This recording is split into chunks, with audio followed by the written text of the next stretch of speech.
What is up, my friend? Welcome to episode number 108 of the Anthony John Amick's podcast.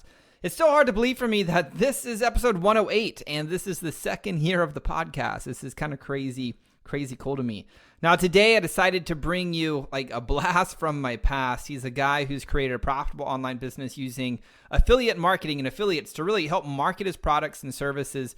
And I'd say he knows like the affiliate marketing game inside and out, and he's had just a crazy journey in creating his business, and he has created millions of dollars in revenue and has some just like legitimate experiential wisdom from building teams and scaling businesses.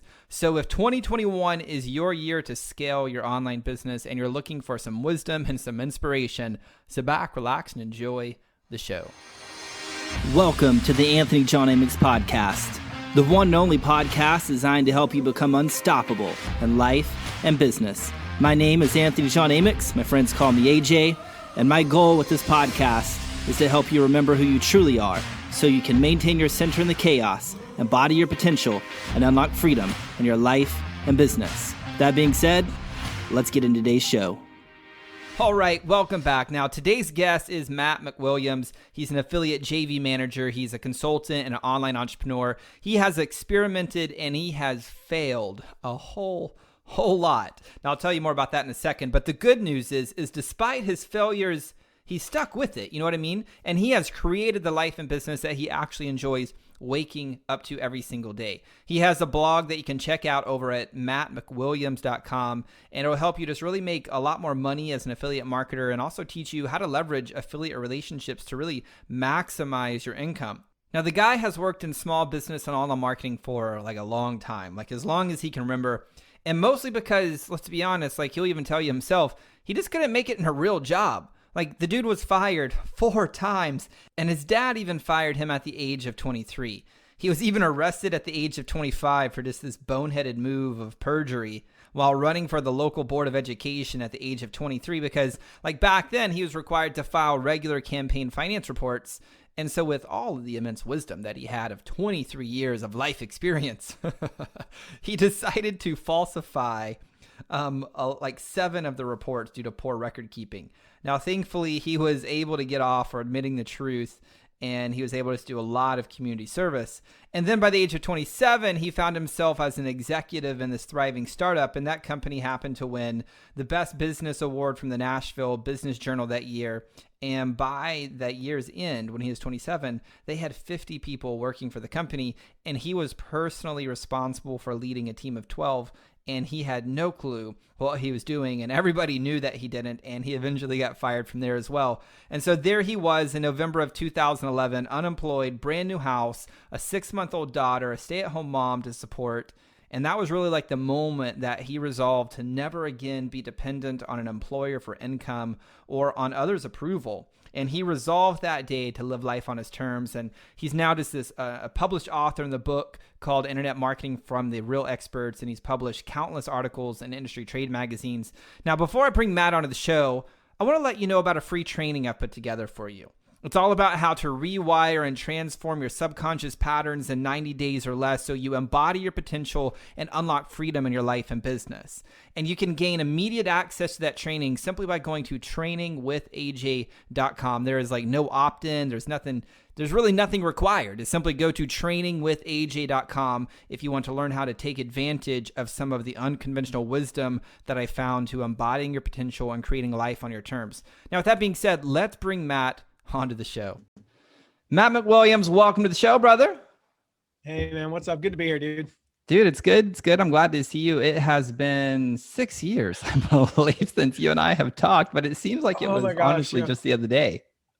I mean, we were talking about this before we went live. Like 6 years is, so, you know, like we just got a puppy and he's 5 months old, but 5 months is, you know, like 3 years in dog years, totally. Right? I'm pretty much the same in internet years.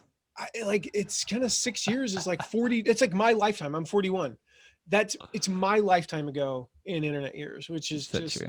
Crazy. So we should have worn like leg warmers, and I don't know, maybe those have already come back. We should have worn leg warmers and busted out some Nintendo or something for this. So good. What type of puppy did you get? My wife and I, my daughter, we just got a new puppy. Okay, well. So we got to talk about that. we got to talk about what kind of puppy we got. It's a mixed breed. It's a Australian cattle dog and beagle. Nice. And so he's got the short, stumpy legs of the beagle. He's got the length of the beagle. He's adorable, but he's got the speed and the smarts, because Australian cattle dogs are like wicked smart. He's got that from Australian cattle dog. So I don't know. I think this is probably everybody. Like, I was not a dog person until about 3 months ago. Okay. And overnight I became a dog person. My mom even said that they're nice. She was like, "Oh my gosh, you were such a dog person now." And yes, I probably am like everybody. I'm like, I think my dog is the greatest. Ours is just better than yours. So. There was some blog article I read the other day that said, if you want to increase your level of consciousness, get a dog. like they're just like, get a dog, because they bring so much just high level energy, so much just love, unconditional love to the household, that it's kind of hard to have a bad day when you're just like holding and cuddling a dog. It's so crazy. Like, one of my favorite things is, it doesn't matter whoever he hasn't seen the longest. So if he's with them and I go upstairs, he's flying, like, and it's like he's seeing me and he hasn't seen me in years. Yeah. It's that reaction, like a human would react if they haven't seen somebody that they had, love in months or years. But if I'm with them for a while and then our daughter comes downstairs, oh, and then when our son comes down, oh, and it's like, it's the coolest thing. Like, what a cool attitude, like if we, I don't know. I fall into that trap. It's like, my wife gets home and I'm like, "Hey, baby, it's only been, 48 minutes since I saw her last." But like 48 minutes for him, now granted, that's 7 hours in dog time. Like, he's flying, like he's gonna, no, that would be inappropriate if I just like ran and tackled my wife. But I don't know. I think you should try it out. I think you should try it out and see how it works out for you. We could end up with some concussions or something, but yeah. So what did you get? We have a Great Dane, and her name is Laura. So she's blue. She has little white fingers on a couple of her feet. And so, yeah, her name's Laura. She's 25 pounds and 9 weeks old. Oh my goodness. Yeah. I don't think Weston, he's quite 25 pounds. I noticed it like, when he wakes up in the morning. So he's my alarm clock. Yesterday I slept in. It was weird because I stopped setting an alarm. I genuinely did. I haven't needed one since we got him, because he wakes me up, pretty much consistently between 5:40 and 6:20, and that's about, I want to get up about 6:15. So whatever. If 6:20 is not the end of the world. Yeah. And it just works out great, because I figure, if he's going to sleep till 6:20, then why wake him up at 6, and disturb him? Like, I'll just let him go. Well, and yesterday he slept till like 7. I'm like, oh my gosh, I'm panicking. I'm like, I'm behind. But I carry him downstairs because it's dark and I don't want him trying to, like, even though they see better in the dark than us, I don't know why I would, but I carry him downstairs. And I noticed that by the time I got down the stairs, through everything, got back to the alarm, disarmed the alarm, and got to the front door, I was like, hey, my arm's hurting, just like holding him like this for 3 minutes, I was like, well, got my right bicep workout in today, Yeah, so he's just big enough now where he hurts my arm, but otherwise he's still kind of a little puppy. Awesome, man. Let's get into like some stuff about like affiliate marketing. How in the world did you get into the game of affiliate marketing? Oh my gosh. You a Grateful Dead fan by chance? I'm not. Okay. My favorite album of theirs was called, I think I'm getting the title right, it was What a Long Strange Trip It's Been. And that's kind of like how I did it. I was actually sharing this story with somebody the other day, just over coffee. And I was talking about how, like, I had forgotten some of the pieces to this story. It was pretty cool. So I grew up playing golf. I was a golfer in high school, played golf at the University of Tennessee, played professionally for a couple of years after college. Still have the injury that I got my freshman year of college when I hitting a ball out of a deep rough at the University of Virginia's golf course. I jarred a bone out of alignment in my wrist. And never got it repaired. Basically led to me not being able to practice or play. And they were like, yeah, you can do surgery and the recovery time's 18 months. I'm like, I think I'm going to quit. I was already I was working with my dad, kind of in the off season, teaching these golf schools. And in 2002, I discovered this website called Google. You may have heard of it now. But back then, like, nobody was advertising on Google, right? And what I discovered was my dad and I were teaching these golf schools. He was getting about 2 people per golf school. He was making, charged about $2,000 a person, 3-day golf school. He'd make $4,000 in 3 days, teaching these golf skills. Like, you think about it, that's not bad. I mean, he was in his 40s, it wasn't like, it wasn't a multimillionaire, but it's kind of cool if he could do one of those, 30 times a year. He'd make a little bit over 6 figures, and then he'd make other income as well from other lessons. And I was like, Dad, what if we taught these together, and I could help take the brunt off of you? He's like, the brunt? I've only got 2 people coming to these things, like maybe 3 on occasion. I'm like, what if we tried to get more people? I have this idea. The people go to the, my dad never got on the internet, by the way. He passed away in 2005, never owned a cell phone, never got on the internet, never owned a computer.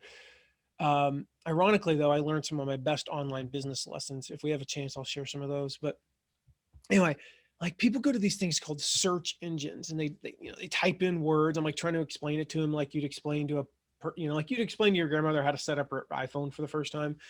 And I'm like, they go there and they put in keywords, and then they search for stuff. And I was like, what if we bid on keywords? We lived in a place called Pinehurst, North Carolina, which is the golf capital of the world.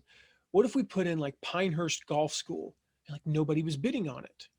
What if we put in like North Carolina Golf School or Winter Golf School or all these search terms? And so for 10 cents a click, you could come to our website. You had 2 choices. Like today we would say you want to build an email list, right? You want to have a free lead magnet.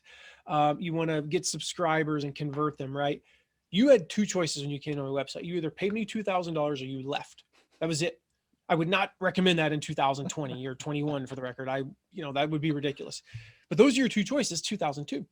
Here's the thing. We are converting 1 out of every 50 to 100 visitors into a $2,000 customer. You can do the math on that.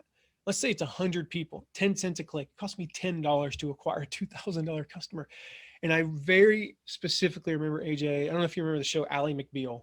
Yes. But I'm a dude, but for some reason I'm sitting there. I still live with my mom. I paid her like $200 a month to live with her. And they had there was an ice storm. We could not leave our house for like 4 days. The power lines were down across the roads. We lived in the middle of, Bumbleberg. So, they didn't come out there for 4 days. And there was an Ally McBeal marathon on FX. And I sat there for 12 hours, and we had the little alert that told us every time we made a sale. And like episode 1, ding. And like watching Ally McBeal in the middle of an ice storm. I just made $2,000. I didn't do anything today. I didn't teach anybody. I didn't do. About 2 hours later, ding. A couple hours, ding. That night at 9 o'clock, ding. I made like 5 or 6 sales sitting on my butt all day watching Ally McBeal. I made like $10,000 or $12,000. I was 22 years old. So that's how I got into this online marketing space. But there was a problem, and that was that I would make these sales and it'd be like, yeah, oh, I made $10,000, made $2,000, $4,000, whatever it was. And like literally, we suddenly were having like 8 people show up to these golf schools, splitting 50-50 with my dad. You can do the math. I'm 22, living with my mom, paying nothing to live there. Basically, I'm making like $8,000 in a weekend. I have no idea what, like my friends are making that in like a quarter, and there's a problem though. I'd be like, yes, I made so much money. Crap. I got to teach people how to play golf. I don't like teaching people how to play golf. It is not fun for me. I hate this because growing up, my friend and I that played together every day, AJ, we had this saying that there was one particular guy that worked at the golf course that still thought he was going to be a professional golfer, but God, he was terrible. Oh my goodness. But he still thought, like, I still remember him. He'd go out there and he'd be like, yep, I'm going to play on the mini tours and work my way up. I'm like, no, you're not. You suck. I'm just like, this is the 17-year-old me, right? I'm like, you're terrible. I beat you when I'm 17, but he kept working at it and never made it. And we said that one day he was teaching this old lady in a purple sweater how to play golf. And Hunter and I looked at each other and said, we will never teach old ladies in purple sweaters how to play golf. That's our thing. Like, we're going to play professionally, or we're not going to have anything to do with the game. Like, we're not going to teach old ladies in purple sweaters. So we're teaching these golf schools, 7, 8, 9, 10 people showing up and one day, as we're getting ready, Friday, late morning, a 72-year-old woman in a lavender sweater starts walking up. This is 2002, 2003. I take a picture with my like 0.2 megapixel flip phone like that, take it and send it to my friend Hunter. Now, if you have any female friends, you know that when you send a picture like that to a female friend and say, kill me now, they pick up the phone immediately, call you and say, oh, honey, I am so sorry. is there anything, can I bring you a pie? You know, they like, I think that's what, I don't know, do women do that? Do they bring pies to their friends? I don't know. But only in the South, for sure. Yeah, okay. Only in the South. Bless your heart, honey. Bless your heart. Which is where I grew up, in the way, so I can make fun of the South. I live in Indiana now, but I'm still sort of a Southerner. And but my friend, being a male, and a good friend, he's my best friend in the whole wide world, other than my wife. He responds back and says, haha, sucks to be you. And so that was kind of the beginning of the end. Now, that long Genesis story that only covers about 6 months. Fast forward many years later, he and I start a business, and we're about to go broke. And we needed something that would make us money without spending money, at least on the front end. We needed something that didn't have the risk of advertising. Because here's the thing, newsflash, you want to run ads on Facebook, you got to give Mr. Zuckerberg money before he sends you traffic, right? That's how it works. He doesn't just send you traffic and then, ask for money later. We needed a thing that could scale. We needed a thing that could kind of set us apart from our competition. And so we started this thing called an affiliate program. I didn't know what that meant. The only thing I knew about affiliates was what I'd heard, radio affiliates, WBCL, it's an affiliate for this, I didn't know anything, but there wasn't any information on Google back then. This is 2005, but I learned and I made a bunch of mistakes, and I applied my sales background with my marketing background, a little bit of my tech hat. I tried some things, and I stumbled upon, over the course of a couple of years, we grew about a $12.5 million affiliate program. I discovered that I loved affiliate marketing. I loved everything about affiliate marketing. I loved building affiliate programs, and I loved teaching other entrepreneurs how to do it. And so, but it all kind of goes back to that day when, I wanted to help my dad with starting these golf schools and realizing I loved selling. I loved marketing. I loved designing the website. I loved the tech stuff.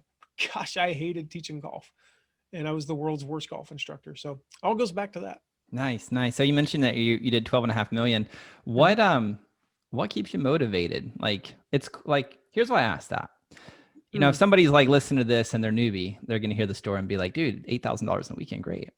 And then for the people who have been in this game a long time and they've made the $8,000 in a weekend, they're like, okay, cool, let's make some more money. So my question is like, what keeps you going? Because at some point, I assume, and maybe I'm wrong, the money isn't the thing that gets you out of bed. We definitely know it's your dog for sure that's getting you out of bed. But beyond that, like, what's the thing that's really driving you to continue playing this affiliate game? Yeah, it's funny when people do ask me, like, what gets you out of bed in the morning? I'm like, a puppy. I mean, as soon as he shakes, and does that, he's got the little chain, the little collar on with the phone number. That wakes me up every morning. You should be an alarm clock or an opportunity clock, as Zig Ziglar would say. Here's the thing. This almost sounds bad. I'm going to answer this question in two ways. It is money, actually. Awesome. And the thing is,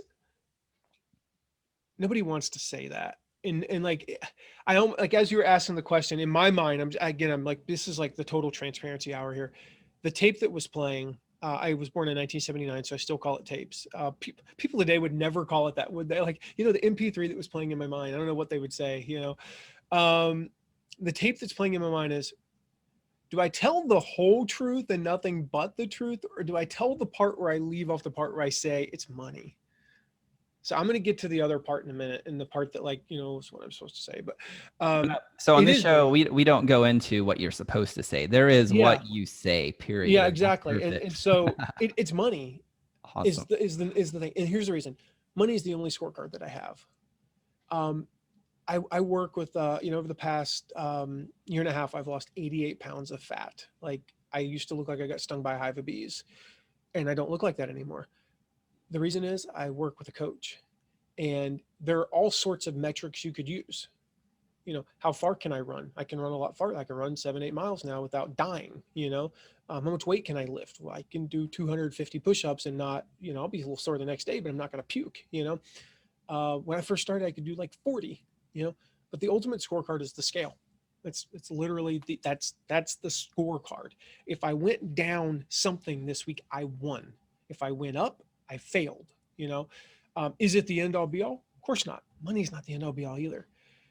The other side in this is totally accurate. So the reason I say that first part is that money is it's the scorecard. If we made more money this year, and it doesn't necessarily mean, this is the funny thing I've learned, I made less money running a $12.5 million company than I make now running a not $12.5 million company. When I'm no joke, when we built that thing to 12.5 million, and that was $12.5 million affiliate program. I'll take that back. It was about an $18 million company. I don't think I ever took home more than $7,000 in a month. When my dad and I taught the golf schools, we were only about a $600,000 company. I took home half that, minus a few expenses. I took home $297,000. I mean, I made like more than $250,000 back-to-back years at the age of 22 and 23 before he fired me. And I'll just leave that one hanging there. We won't even talk about that. But like, the funny thing is I made less then. I make more now with a company 1/8 and a half-ish of the size. It's not, the money is the scorecard that shows like, here's how many lives we're impacting. What drives me truly, like, I'll put it this way. Money is what keeps me going most days, and like the ability to provide for my family, because there's more to it than the money. Like, yeah, I want a bigger house. I mean, I'll just say that I want a bigger house. I want to have more land. I want to have a really cool barn, not just a barn. I want a big old building where we can put a half-size indoor soccer field in there so our kids can play year round. And so I can hit golf balls out of a garage into the field and go pick them up when the snow thaws. I want to have money where, if you're going to do that, you got to buy like 4,000 golf balls to get you through the winter. I want to be able to do that and I have to think about it. I want all those things. But we have two main drivers in our company. Number one, we want to help 100,000 entrepreneurs make their first dollar online. For us, I know that it's just like pricing. When you price a product, the biggest leap you will make is not from $100 to $1,000, $1,000 to 10,000, 10,000 to $1 million. It's from 0 to 1. Like, you charge anything that the inertia, the resistance to literally, normally this is my wallet. Actually, it's talk about timing. This is never down here in the studio. I just happen to have it in today because I had to buy something. Normally this is upstairs, which means I got to go over there, walk up those stairs, go up there, go down the hall, risk not waking up the dog who's taking a nap right now to grab this wallet. You put an offer in front of me and I pull up the page and it asks for payment. I have to go, I really want to make that much effort right now. No, I don't want to wake up Weston. I'm going to wait till later.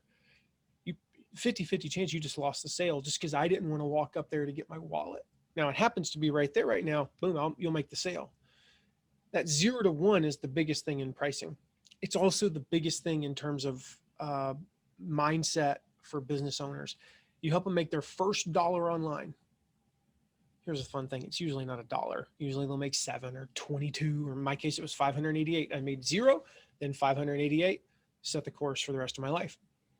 If I can help 100,000 people make their first dollar, I've probably, without even trying, probably created 5 to 10,000 millionaires, probably created 10 to 25,000 people who will hire employees because they made that first dollar. And the second thing is I want to help 10,000 companies start an affiliate program, because too many people are out there. I mean, we work with them all the time in our coaching program, in our masterminds. It's like, I jumped in, I kind of laid into one of our clients the other day. She was like, what? I said, what are your wins for the week? And she's like, well, I finally got my Facebook, page right.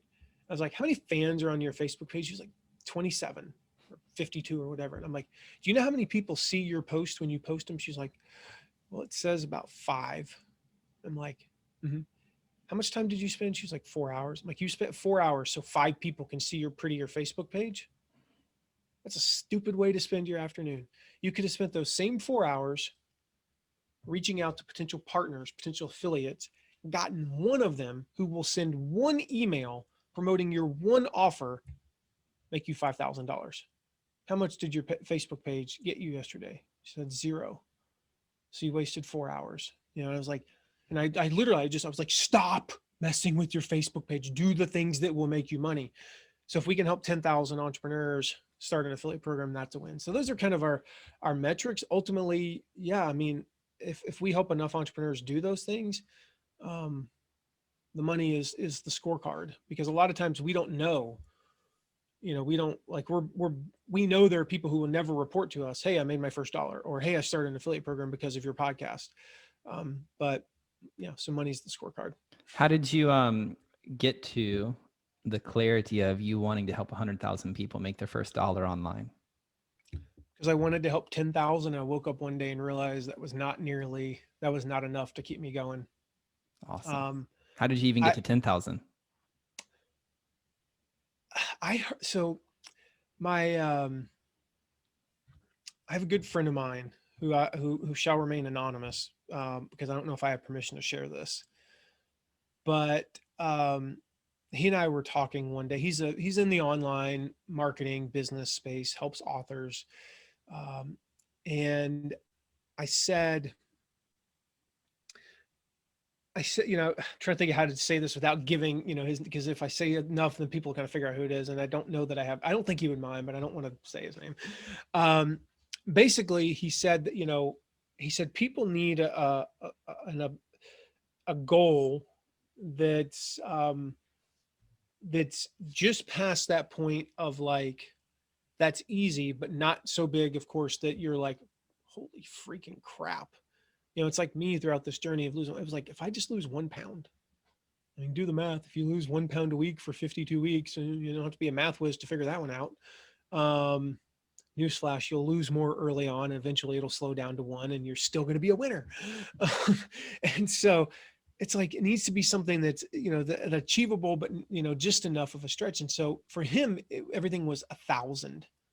1,000. It was like, if I can get 1,000 people on my email list, if I can get 1,000 people, if I can get 1,000 buyers of my book, then I can scale it from there. If I can get 1,000 downloads of my podcast, and like, that's really cool. I like things to be 10x, so I just went with 10,000. Awesome. And then I remember I was actually at a conference, and we were doing a recap of the conference, and I announced the 100,000 person thing publicly before I'd ever announced it to anyone else, including my wife or our team.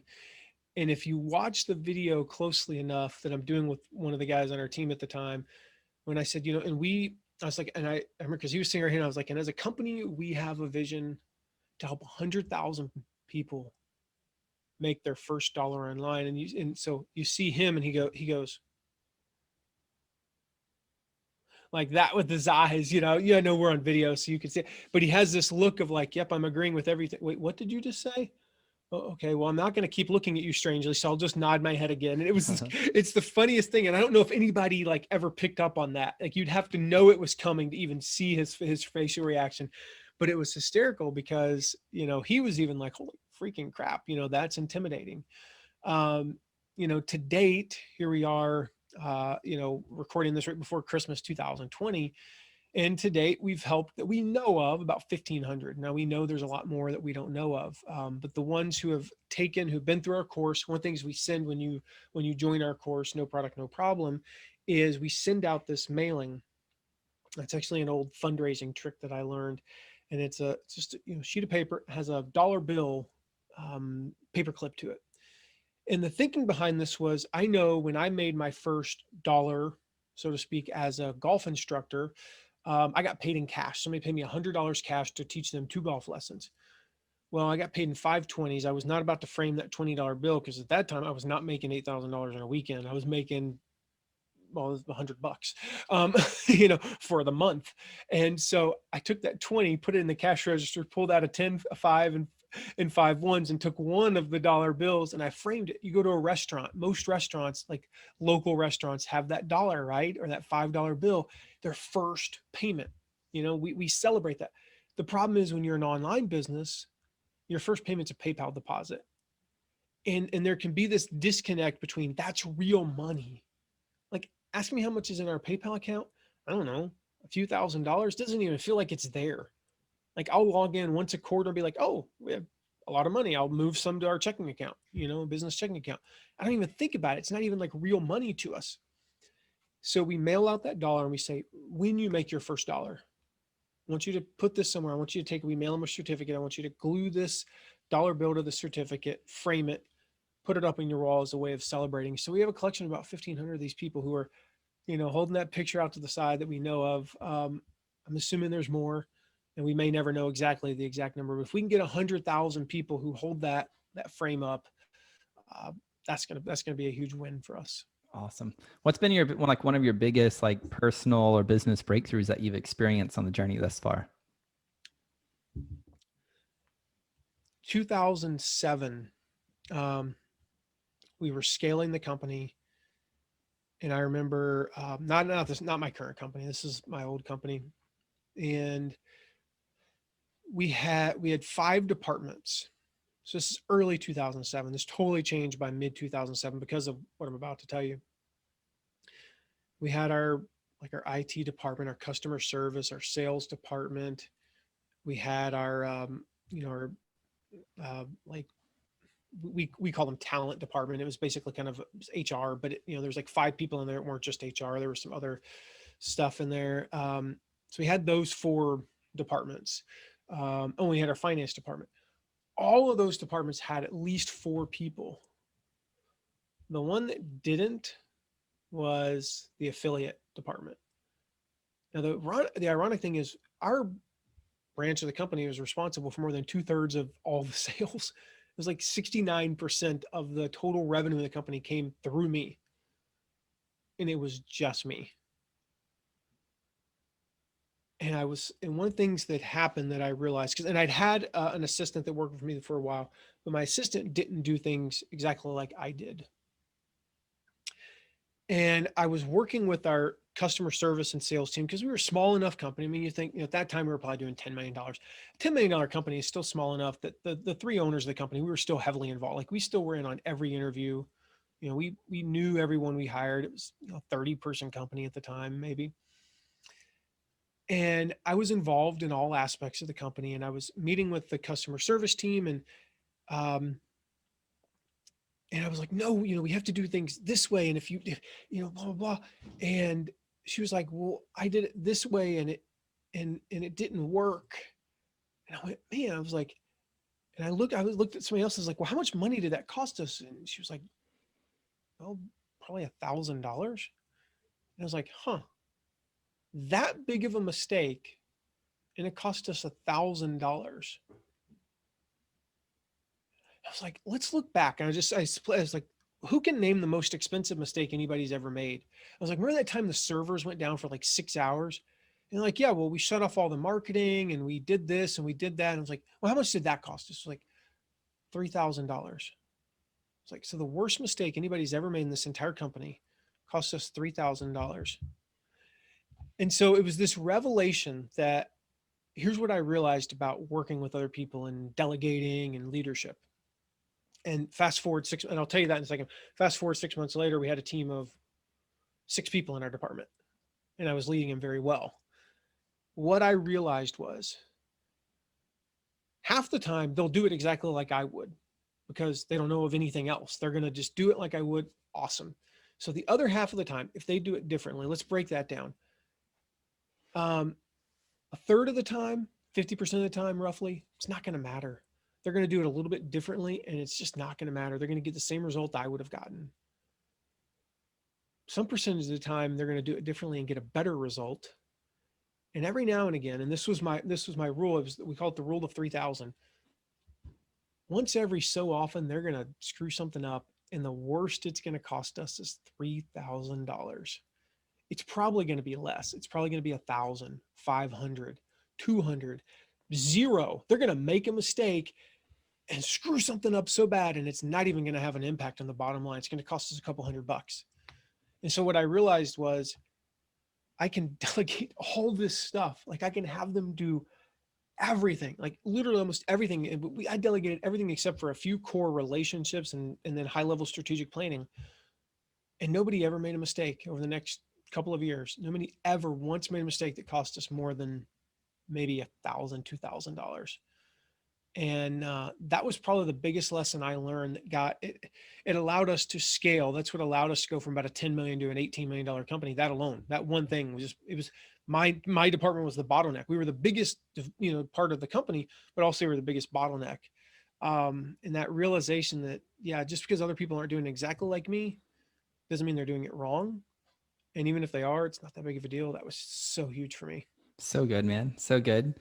How did you go from like golf player to a business owner, like at an identity level? Did you just always see yourself as a business owner who was running and leading a group of 30 people or more? Or Yeah. was there some type of identity shift or mindset shift that allowed you, or did you just go on the journey and it's just kind of been this ever evolving thing rather than having absolute clarity of this big organization vision? Yeah, I always knew I'd be a golfer, growing up. Like I always knew, I mean, I was, um, my sophomore year in college, I was ranked top 20 in Division 1, NCAA golf. I mean, there was no doubt in my mind I was going to play golf. I think I learned a lot of the lessons. I think that's it. I never knew I was going to be an entrepreneur, but I learned some of the lessons. First of all, golf is it's kind of like entrepreneurship. It's a very solitary game early on, but as you get better, you have to involve a team. My dad was my golf instructor. I had a trainer. I had a sports psychologist. Um, in college, I had a nutritionist. You know, I had another coach, that worked with me on specific parts of my game. Um, I had to learn, I had to learn. I feel like at an early age, I had to learn in my late teens. I had to learn things like um, how to get what I wanted, like how to go to a golf course, that charges $25,000 to be a member and say, hey, I remember going to the one golf course. I'm like, yeah, I'm in college. We don't have playing privileges here. I'm just wondering, like, can I come out on like Mondays or something? And they said, yeah, and I learned like, it was nothing for me. I grew up in Nashville, Franklin, Tennessee. I remember one day we were like, one of the assistant pros grabs me. He's like, hey, come out here. We're going to go meet somebody. We pull up on the 14th green at the golf course and it's Vince Gill, and I'm like, we played 13 holes with Vince Gill. I played with Clint Black, I mean, like literally if you add up the number of Grammys that I've played golf with, it's over 100. I didn't think anything of it, and again, that's like, I get that that's a little privileged, right? And I don't mean that to sound that way. It was just like that exposure to be able to hang out with people like that had a certain impact on me.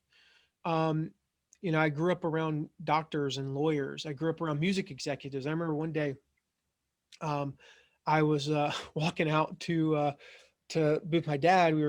He was playing with. I knew who he was playing with. So I'm trying not to give it away. And so I'm walking out to the 17th green at Pinehurst Country Club, which like 2 years later hosted a U.S. Open, right? And it's Mike Mills and I believe Bill Berry, I think the guys from REM. And so I fall in the last two holes. Michael Stipe didn't play golf. They're like, hey, why don't you come on in with us, Matt? I'm like, oh, cool. So we go hang out. I'm sitting there eating cheese fries with the guys from REM, right? And they're like, hey, we got this little thing in here. Do you want to come in with us? I walk in and there's freaking press everywhere. And I'm sitting on the front row eating a basket of cheese fries while REM's signing the biggest record contract in history to that point with Sony, I think. I'm like, so there's probably like some picture of like this goofy 17, that was 18, goofy 18-year-old going, eating cheese fries in front of, REM while they're signing this record deal. I mean, there's literally like 100 reporters in there, like Rolling Stone, and probably not 100. It was probably like 30, but at the time it felt like 100, like things like that just happened in my life. And I think I learned those things. I learned so much by watching my dad. Like, one of the big things we talked about this earlier, right? Today, when you send people to your website, there's got to be a free opt-in. We call it a lead magnet in marketing parlance, right? All this stuff. I never knew this, but I learned from my dad what a lead magnet was. Like my dad, like I said, never owned a computer, never got online that I know of. But my dad, being a golf instructor, would walk up and down on the driving range at the golf course, and he would look for somebody who was struggling. That's who's coming to your website. People who are struggling in some area. It doesn't matter what area you're helping people with, they're struggling with that area. It could be as simple as like, they don't know how to freaking get last night. They don't know how to get the compass on their iPhone to point in the right daggum direction. Like it was messed up. I had to recalibrate it. Just a side note, you go like this with it. It's craziest thing. You look like a total goober, but you make a figure 8 with your iPhone over and over and it eventually recalibrates it. That's what they're coming to you with, was pain. So he'd look for somebody in pain. My dad would go up to them. He'd say, hey, can I give you a tip? And he'd give them one little thing, one quick solution to pain. My dad used to say this. He'd say, when people are in pain, they don't want a prescription. They don't want a long-term solution. they want a Tylenol, they want an Advil, they want a solution to the pain. Then you can talk to them about stuff. The example that I always use is that he sort of gave me was like, imagine you said, gosh, my back is killing me. And somebody said, here you go. Here's the solution. And it's an appointment for next Tuesday for a chiropractor. Like, it's Thursday. What are you doing? I'm in pain now. Solve the problem now. I'll go to the chiropractor on Tuesday. I'll start doing the exercises and the stretches. I'll change my diet. I just need the pain to go away. And so he would find them and they're in pain, and he'd give them one little tip, and they'd hit that one shot, and they would turn to him every time. They go, oh my gosh, that's the best drive I've ever hit in my life. How do I give you money for more lessons? And then he'd sell them $1,000 golf instruction package. That's what a lead magnet is. It's that one solution to that one problem they're having. Oh, they don't know how to start a blog post. 7 writing prompts to start a blog post. They don't know how to, grow organic gardens outside in the cold, like how to grow an organic garden in northern climates or whatever. It doesn't work down the southern hemisphere, but you get the idea. It's literally, it's like how to pick the right foods to eat when you're going on the keto diet, how to go shopping when you're going on this diet. It's, how to hire your first team member. You don't need to teach them how to build a team of 100. That's what they pay for. How to hire the first team member, give it to them for free. That's a lead magnet. It's like, that's how we have to think. Well, that was my dad. So I learned all these things. To go back to your original question, was it an intentionality? Maybe. I think maybe there's a part of me that knew somewhere this was a possibility. Like if I was going to play golf, that's an entrepreneur. People don't they think, oh, it's an athlete. No, it's an entrepreneur. You're a solopreneur surrounded by people on your team going out to make money. When I first turned pro, newsflash, I didn't have a whole lot of money sitting around. I had just gotten out of college. I had like $18. And I had to reserve half of that for beer. Like I had $18, right? So what I had to do, I had to create a business plan to get investors in my golf career. How that works is they put in the money. And so I got about $100,000 in investments to last me about 2 years. My first $100,000 that I made in prize winnings, they split between them 80% of it. I only took home 20%. The next 100,000, it was split like 40, 60, and so on and so forth. Right. So that they were making an investment. They were betting that I was going to make them money. Sadly, most of my investors barely made their money back, but that's not the point. I learned how to get investors. I learned how to write a business plan and I remember sitting there at dinner one night. I'm sitting there with 2 sports agents and the representative from Callaway Golf. And I remember just going like, holy crap. Like I'm nobody. And I'm sitting here with these people. Those are lessons that, you take into, I was 20 years old, like you take those into entrepreneurship. So I don't know. I'll answer the question this way.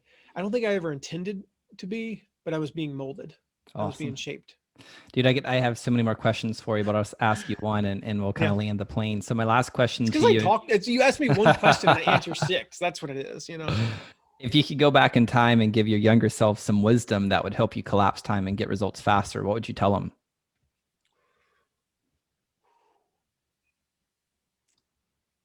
So many things I would tell myself. If it was one thing, I think the first thing I would tell is what I learned, the whole like delegate sooner.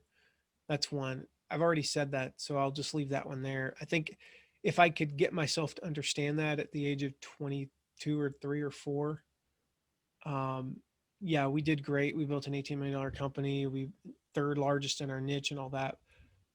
I held us back for 2 years. We could have been so much bigger, so much better, and impacted so many more people if I learned that. The other lesson I would tell myself is they tie in together. Number one, when someone gives you advice that's ahead of you. And I'm thinking of 2 particular people who are ahead of me that gave me advice many years ago, and I ignored it. Number one, take the advice. Number 2, shut up. Like, this is different. You're kind of asking me to talk about myself, right? When you're sitting with the guru, if I had an opportunity to sit down with Bill Gates, would I talk about myself or ask him about himself? Like, I would shut up and, ask him about him. If I had the opportunity to be with Elon Musk, same thing. I'm not going to talk about how awesome I am.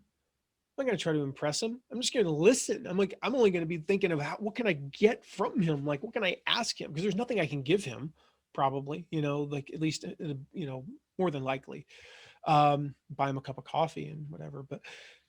And this was the advice I'm thinking of in particular, though, that I wish the advice I would give was, hey, when you get this advice, actually put it into use.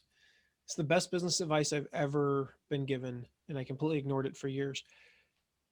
If you're going to be a coach, if you're going to be a consultant, if you're going to create products, if you're going to do anything that serves other people, take whatever you think you're worth and double or triple it.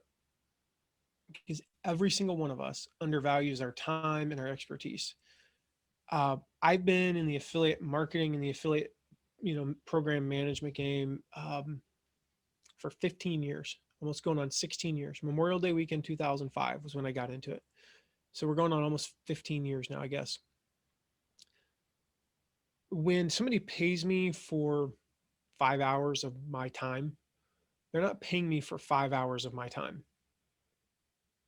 They're paying me for 15 years of experience. I don't even know the math on that. 8 hours a day, 300 days a year, roughly 280 days a year, 9 hours a day times 15 years. I mean, we're into the tens of thousands of hours. Malcolm Gladwell, with the 10,000 hour rule, I'm way past that, guys. That's what they're paying for. They're paying for the time in 2005 when I send out an email to 100 prospective affiliates and never heard back from a single one of them. So then I tweaked the email and I heard back from 2 of them. And then I tweaked the email again and I heard back from 6 of them. Then I tweaked the email again and heard back from 14 of them. And then 18 and then 20. Guess what? You get to skip to 20.